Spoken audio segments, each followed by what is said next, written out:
Hey, everybody, welcome to the Smash Pod, brought to you by Smash Up Fantasy Sports, the only next gen fantasy football game that lets you choose your players, choose your Smash cards, dominate your opponents, play in public tourneys, play in league play in single player campaign mode. Just the first ever platform lets you do all that different stuff. Excited to be with you on Reaction Monday of week 7. We are here as always. I'm your host, Chef. I'm with my co-host, Hawk. What's up, Hawk? What's going on? Not much. Enjoying a beautiful day in Hawaii before heading to sunny California. I think probably tomorrow, but a little TBD. Awesome. No, good to hear you're doing well. What do you think of yesterday's games? Anything stand out to you? It's a brutal game yesterday. I mean, look, I'm a Niners fan, so that's exactly where my head goes as soon as you call it yesterday. Obviously, lost the game, which happens. Chiefs are great, but to lose Ayuk for the season, very curious to hear what happens with Jaden Daniels as well there in Washington. Just holding my breath all day today with various injuries. Yeah, I mean, this is not a Niners pod by any means, but they just look like absolute trash. I was like really disappointed. There were times I just didn't even want to watch that game. And especially to see them put up that type of performance at a point in their season where they need to turn things around.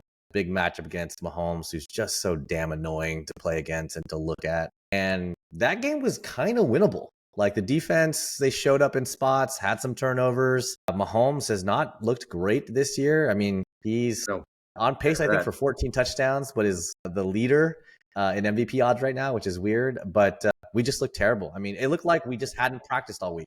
Mahomes has more interceptions than touchdowns.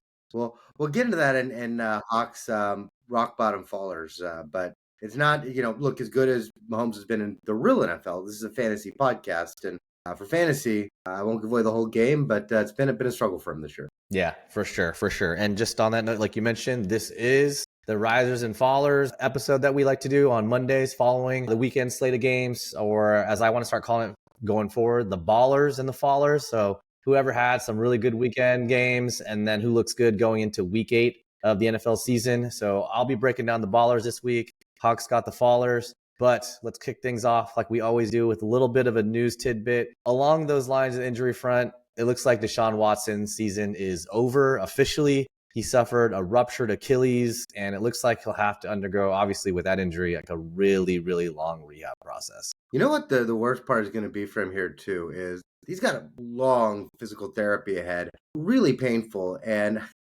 he is not going to be able to find a masseuse for the entire year-long process. Like, how much money would you have to be offered to massage Deshaun Watson right now? I don't know, but I'm sure he has a rate in mind. So we're going to have to stay away from that one. But on that note, did you see the fans were actually booing him and they were chanting, "You deserve it," while he was getting carted off the field? And then Jameis Winston and even Myles Garrett went on these long speeches around how they supported him and he didn't deserve to get that type of reaction. Is it just hey, no one deserves that type of treatment when you're injured? Or it's you are a terrible human being. You get everything you deserve. Which side do you fall on? Both.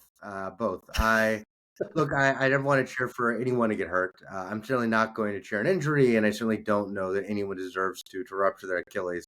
With that said, if somebody had to rupture their Achilles and be out for the year, I'm certainly going to cheer for the serial sexual harasser over some of the other players in the league. So who's going to pass the cocaine hitman now?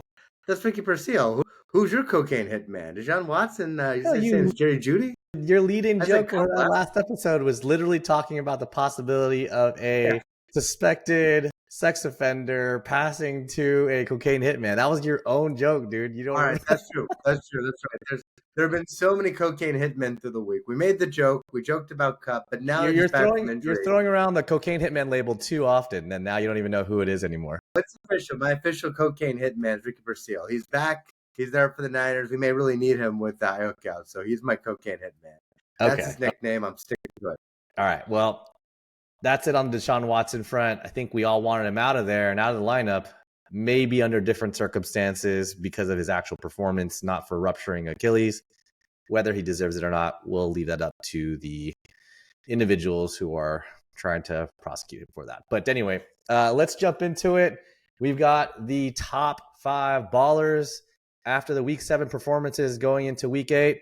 So let's get into it. I'm Chef. Here's my top 5 ballers heading into week 8. Number 1, we've got Amari Cooper in his first weekend of freedom from Mr. Deshaun, who we were just talking about. He's got 66 yards and a touchdown in only 35% of the team's snaps. He could be a top 20 wide receiver going forward. In fact, I'd bet on it. Number 2, we've got Joe Mixon. He's now the RB2 on a points per game basis for running backs on the season so far after a big 115-yard, 2-touchdown performance, 27 total touches. He's a workhorse back in a really strong offense, and he looks like he's healthy going forward. He could contend for running back number 1 status. Number 3, let's keep it at the running back position, Kareem Hunt. Kareem Hunt is actually now settling into the Isaiah Pacheco role with another 24 monster touches, 2 touchdowns against my Niners. He's now RB3 in RB points per game over the past 3 weeks. He's looking good for an offense that needs more playmakers. Number 4 is George Pickens. So George Pickens, after the quarterback change from Justin Fields to Danger Russ, finished with 9 targets, 111 yards, and a touchdown. He is on PFF Week 7's Team of the Week, and the quarterback change could lead to more weeks like this going forward. Lastly, we've got the Miami skill players. Tua is officially open for coming back into Week 8. That means Tyreek, Devon Achane, and Waddle are all primed for rebounding back into the type of output you were expecting when you drafted them. Tua's return could mean elite status for Hill and Achane going forward. So if you own these guys, you got to be excited for Tua's return. And that's Chef's top 5 ballers heading into Week 8. So let's talk about it, Hawk. We talked about Amari Cooper, Joe Mixon, Kareem Hunt, Pickens, Miami players. We're getting excited about Tua's return. What do you think of those? Anything stand out to you? Yeah, I love the list. A couple that stand out where I have some questions. So one, Cooper. I mean, how high do you think he can go? This is 35% usage. I don't know if you saw the highlight on Instagram, but there was a play that was going around where he didn't even know what the play was. And Keon Coleman is literally pointing. And Cooper just runs and gets the touchdown. I mean, the difference of Josh Allen throwing him pinpoint passes versus Deshaun Watson throwing the ball 10 yards over his head, it's just like a whole different player. Well, what you don't know is that was actually a designed route. So because he's new, they wanted to fool the defense into him not knowing what the plays were, but he actually was running an insanely precise route, got open. Allen hit him for the touchdown. No, but I mean, to answer your question, I mean, I think, I like to say wheels up, man. Like I said, he could be a top 20 wide receiver going forward. You put him with an elite quarterback, and the ceiling for Amari Cooper just got a lot taller because he's playing with Allen in Buffalo now. So love Amari Cooper going forward. So that's one. So the second question for you, then let's go to the other receiver. I think Mixon is great. Hunt, got his role. Pickens, big first week with Russ. And I think the real question here, maybe the answer is yes, because it's on your list, but is this sustainable? Do you think with Russ continues as quarterback that should people go out and buy Pickens? Now it's time to trade for him. Should you put him into your smash up lineup? Or was this kind of lightning in a bottle and, Arthur Smith offense next week might be worse? Well, I mean, look, I don't think it's like a buy low moment. Obviously, he's had a big game, right? But I think you can expect more of this going forward. Russell Wilson is more of a pocket passer and is obviously more of an accurate passer than Justin Fields. And if you just watch the game, I mean, he was putting up balls that were in spots that he put the receivers in positions to catch way more often than you would see Justin Fields do. And just really quickly, Pickens, number 2 in air yards for the week, number 3 in average depth of target share 30. Those are all numbers you want to see. And with Fields there, even though you love Fields as an individual fantasy player, he wasn't doing Pickens any favors as a fantasy player. So I think there were some expectations that Russell Wilson could be better for that passing offense in general. And I think you did see it in game 1. And so I like Pickens more going forward for sure. All right. And then final question for you on your list. You mentioned the Miami players. I think one of the things we've seen, and we've gotten a few questions even in response to some of these videos on TikTok and YouTube, which is some of the guys with these Miami players are now in a hole. You got some guys who are 1-5, 2-4, and they're looking to deal. They're looking to win now, and it still could be another week or two until Tua comes back. I know it could be as early as this week. What do you offer for these guys? Which of these guys would you target most aggressively? How much do you think you're willing to give up to take a chance to go out and get a Tyreek Hill or an Achane? That's tough. If you want to project going forward, I could see Achane getting back up to, at a minimum, running back 2 status. So if you want to give up something similar to that for Achane, you have the upside of him being a running back 1. I think Waddle will probably be the easiest to get because he's the one that has not sustained the most value, or I should say the opposite. He has had the least amount of value ever since Tua went down. But if Tua comes back, this offense goes to where it was, you instantly get a wide receiver 2 who has the upside of 100 yards and a touchdown every week. So I would say Waddle is probably the easiest to buy low right now. Tyreek is going to be the most interesting one because he has wide receiver overall 1 upside. And so because we're close to Tua's return, he's not going to be easy to pry away. Awesome. All right. So those are my top 5 going into week 8. But that means we're heading into the part of the episode where we talk about the clunkers, the stinkers, the ones that maybe you want to get rid of, but you can't cut, or maybe you're cutting them already. So over to you, Hawk. Let's talk about your fallers for week 8. All right, it's going to be an interesting list because this is quarterback heavy. So this is a quarterback special week. So here are Hawk's top 5 rock bottom fallers for the week, the special quarterback edition. Number 1, CJ Stroud had 86 yards, no touchdowns. He's now the quarterback 15 on the season by average. Has not hit 20 points yet. And you don't have to cut him. He's clearly a bit of a disappointment. Number 2, Anthony Richardson came back from injury and picked up right where he left off, which unfortunately is kind of sucking. So Richardson's now the quarterback 28 by points per game and has completed just 49% of his passes. Number 3, Kirk Cousins. Since his 535-yard outburst, has had 225 and 232 yards, 2 touchdowns, 2 interceptions. He's just kind of the player that we expected. And, had a great week, but he's kind of come back down to earth. Next, we talked about it earlier, Pat Mahomes. Look, maybe the MVP, great NFL player, but this is a fantasy podcast. For fantasy, in his last 22 games, he has topped 300 yards just 5 times, and he's had more than 2 touchdown passes twice. He now has more interceptions and touchdowns on the season and has only topped 15 points twice. At this point, I guess he can ride your bench, but you really are praying that he turns it around. Number 5, Andy Dalton. He had that pristine first week where he started for Bryce Young. Since then, it's been all downhill. He now has single-digit fantasy points 2 of the last 3 weeks. And at this point, you can cut him and look for a better option. And we're going to give you number 6, a bonus, Deshaun Watson. Normally, I do not like to dunk on injured players. But in the case of Deshaun Watson, who sexually harassed a lot of different masseuses, F him. Deshaun Watson, rock bottom faller. Hopefully you've already cut him and maybe even kicked him out of your league and taken him off the list of available players completely. So that's my list. Hawks, rock bottom fallers. Ming, what do you think? All right. It's always tough to say you love the fallers list, but I do think the list is super interesting. A couple of names stand out to me, which are the big ones, right? Like, I can't believe I'm seeing some of these on this list. I know this is a fluid list, right? This is not like rest of season, bottom 5 players, but 2 of them, and let's talk about it. I want to talk about CJ Stroud, and I want to talk about Pat Mahomes. I want to talk about Kirk Cousins, but I don't like the nickname you gave him, so maybe we won't talk about that one. So let's start with Stroud. Nico's out, but he's still got Diggs. He's still got Tank Dell. Mixon's back, supposed to balance that offense a little bit. What do you think's going on? What have you been seeing there? So the interesting thing is, I think you and I mean, it's all relative, right? If you had taken CJ Stroud in one of the last rounds as a backup, you're probably fine. Number 15 quarterback overall, not bad, right? I think the problem here is exactly what we identified in the draft process. We didn't like him where he was going. We said this was for a few reasons. A little luck interceptions last year, had a couple more this year.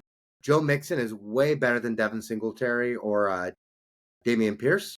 And so they're running the ball a lot more. They invest in the defense. The defense has been better. They have not had as many shootouts this year as last year. So take all that and the fact that CJ Stroud is not a runner. So the crazy thing, he's number 5 in passing yards, number 6 in passing touchdowns, but he still is number 11 for total points, about number 15 or so for average points, because it's not that high, and he still only has 96 total rushing yards and 0 rushing touchdowns on the season. So mostly a faller in the sense that if you took him in those first 5-6 rounds where he was going, you've got to be pretty disappointed at this point. And he might get a little bit better, but this was the danger of drafting him that high. I'm just checking out our friend's site over here at Fantasy Pros. It looks like he, on average points per game on the season, is quarterback 18, which is definitely not where anyone drafted him. This also isn't a situation where he's had several 25-point games and he just had a duck, right?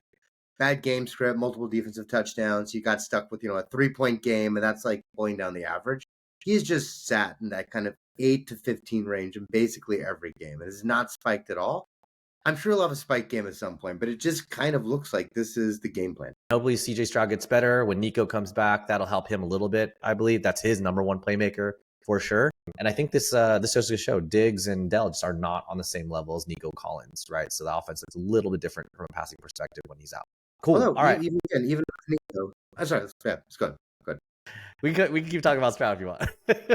You got more? Okay. You can add this out. He sucks. He sucks right now. Okay, that's just what we're trying to say. He sucks. I don't know. I'm going to pile on him a little bit more, but he's not playing well. All right, let's talk about Mahomes. Let's pile on Mahomes. He sucks right now, from a fantasy perspective. In real life, they're winning games. He's doing those little scampering moves where he's getting out of trouble and running for 30 yards. I don't know if you saw that yesterday. He had like this huge rush, like his career high, and he should have been sacked, but he does that all the time. But he's winning ball games. They're obviously leaning on the defense right now, leaning on the run game. Kareem Hunt's been big for him in terms of not having to shoulder all the weight of the offense once Rice and Pacheco went out. But I actually didn't know that stat that you threw out there, that he has more interceptions this season than touchdowns. I think that's crazy for any quarterback, but that's really crazy for Pat Mahomes. And look, by the end of the year, that shouldn't be the case. I think he will obviously get on the right side of that stat, but it's indicative of how he's playing. He's only top 16 fantasy points once all season. Again, both CJ and Pat. This is a fantasy list. This is not an NFL quarterback list. I mean, both of them are good NFL quarterbacks helping their team win. You can go back, look at all last season. 22 games, more than 300 yards just 5 times, more than 2 passing touchdowns just twice. That shocked me. I think the passing touchdowns one in particular. Yeah, the Chiefs have changed their philosophy, and at this point they are playing for a Super Bowl. I don't think Pat cares about the individual stats, which is great for them and for Andy Reid. But for a fantasy manager, we do care about the individual stats. What do you make of this? Do you think he can turn it around, or do you just kind of have him as a backup on your bench for bye week now? If I own Pat Mahomes, he's my backup the rest of the way going forward. I don't think he's turning things around because this is their formula in real life, which is leading to the fantasy results that we're getting, right? And unless they make some huge deadline deal and grab some elite wide receiver, this is the unit he has to work with. And I think that's why you're seeing the offensive scheme that they have. Kelsey's not getting younger. If anything, Kareem Hunt's getting better week over week. They feel more comfortable giving him the ball. And, Worthy is not a true number one. He's not running the entire route tree. They don't have a ton of wide receivers to lean on. I think this is what you're going to get from Pat Mahomes. And I'm just looking at, again, Fantasy Pros list of quarterbacks that are ahead of Pat Mahomes from a points per game perspective. I'm not going to name all of them because he's obviously quarterback 22, but some interesting names that have a higher points per game average than Pat Mahomes. You've got Derek Carr, Bo Nix, you've got Jared Goff, and then way higher up on the list, you've got Baker Mayfield and even Russell Wilson. Well, Russell Wilson only played one game. But anyway, you still got the biggest game out of Russell Wilson in his first start for the Steelers than you've seen from Mahomes all season. So just imagine though, you're at your draft and you're drafting your buddies live, and your friend several Bud Lights deep comes up to you drunk and is like, "Yo, dude, mark it. Bo Nix is gonna have more fantasy points per game than Pat Mahomes." You would have told him, "Dude, lay off the beer. You've had too many. You're just saying wild things." And yet here we are. Can we play a quick game? I'm just gonna give you two names. I'm gonna give you a name and ask if you'd rather have that name versus Pat Mahomes rest of the season. Would you rather have Drake May or Pat Mahomes rest of the season? Honestly, May for pure upside. Yeah, hell yeah, Drake May for sure. Daniel Jones or Pat Mahomes rest of the season? Pat Mahomes. Okay. Trevor Lawrence or Pat Mahomes? Probably still Mahomes. Still Mahomes. Okay, they're both averaging 15 points per game exactly, so they're right neck and neck. Yeah, I mean they're kind of like the same player, but that's again, what we're talking about. Fantasy production, positive touchdown script. So I think Mahomes will get on the right side of it, but it's close, right? Okay, one more. Aaron Rodgers or Patrick Mahomes? Fantasy rest of the season. Mahomes. Okay. Aaron Rodgers is averaging 15.1. Rodgers runs less than. That's fine. Rodgers runs less. I do not believe in that Jets offense. Yeah, I mean, at a certain point, I mean, looking at who's a backup. At some point, I'm playing to find what's the right combination of players to win a championship. Not how can I hold like a bunch of mid-level mediocre players on my bench. Agreed. Just me very perplexed. Like I try to hold a bunch of mediocre level players, and now I'm laughing because I was asking you just to go rattle off names, and then of course, in typical Hawk fashion, you want to give your full breakdown to explain why. So I was trying to do rapid fire, but with you, it's always going to be slow fire. Okay. Really quickly, you made it seem like it was really close between Drake May and Mahomes. In 2 starts for Drake May, 2 starts, he's averaging 20, and Mahomes is averaging 15 on the year. So to me, I don't care about Mahomes. Cut bait. He's droppable in my opinion. Obviously not for just anyone, but there's plenty of names out there on a lot of wires, I assume. Andy Reid, listen to this. You need to go drop Pat Mahomes, pick up someone like Drake May, and just see if you can do better for the Chiefs. I think that's I'd like them to do that as a 49ers fan, but I don't think they'll listen to us. Of course, yeah. Then we might actually win one. So we'll see. It's going to be a long road ahead. All right, so that's it for our rock bottom fallers from Hawk. Obviously, Mahomes just does not look great right now. He made the special quarterback edition of fallers on Hawk's list. We'll see how many rosters he stays on through the rest of the season, but it's not looking good for Mahomes. That wraps up our episode as well of the risers and fallers, or the ballers and fallers, going into week 8. We'll see what happens tonight. We've got a special 2-game slate.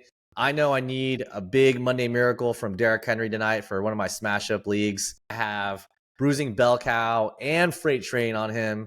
So hopefully he can deliver 25 carries and a big 40-yard rush. What about you, Hawk? Do you have any Monday miracles that you need for tonight? Not in home leagues, and smash up, kind of the same. I've got a few teams that have Lamar Jackson, Derrick Henry, Chris Godwin. So will be an interesting night tonight to see who pulls it out for me. Okay, just really quickly before we go, who do you like tonight? There's obviously Tampa Bay versus the Ravens. Who do you like in that game? And then there's the Chargers and the Cards. Give my 75-word explanation. No, I like the Ravens and I like the Chargers. Those would be my 2 picks for the night. Although I think the Ravens-Bucks game will be really exciting. What about you? Yeah, it sounds like it may be high scoring. I hope it's a pinball match. But yeah, I like the Ravens. I like the Chargers. And I like them both to crush. So I think 2 big wins tonight. So we'll see. We'll see what happens. All right.